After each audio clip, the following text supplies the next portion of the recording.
Metabolic diseases are very common today. Poor nutrition is one of the main causes of metabolic diseases.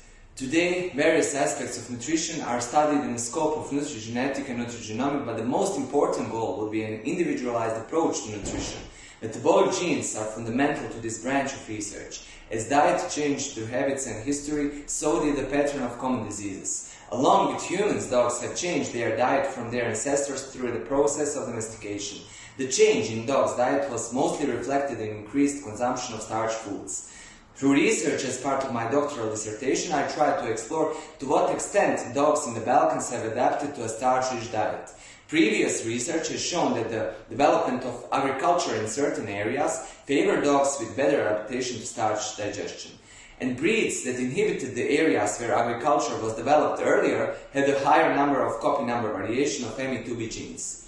The AMY2B gene have a key influence on production of pancreatic amylase, the most important enzyme in starch digestion. As dogs and humans change their diets together, this leads to a similar change in metabolic genes in both species.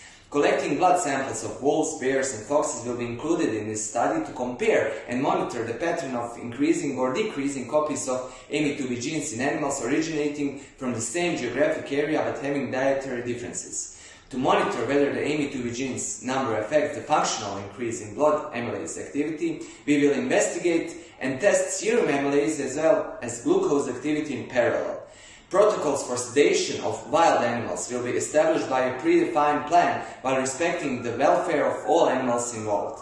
The expected results would make a significant contribution to improving the diet of Balkan dogs breeds, while respecting their ability to digest starch, as well as showing to what extent Balkan dogs have diverged from wolves. It is very likely that dogs today do not have optimized meals according to their starch degradation ability. Therefore, an approach that focuses on a breed, or even better, an individual one, would be beneficial in terms of preventing metabolic diseases, especially diabetes, which is common in dogs today. Moreover, we would get a significant data on ecology of wildlife nutrition, and collecting these samples is a major challenge today. This would help in conserving wildlife through a better understanding of nutrition as one of the foundation of life and protect the resources these animals rely on. As agricultural development and the number of copies of the AMY2B genes are related, these results will put a significant historical focus on the data of agricultural development in the Balkans.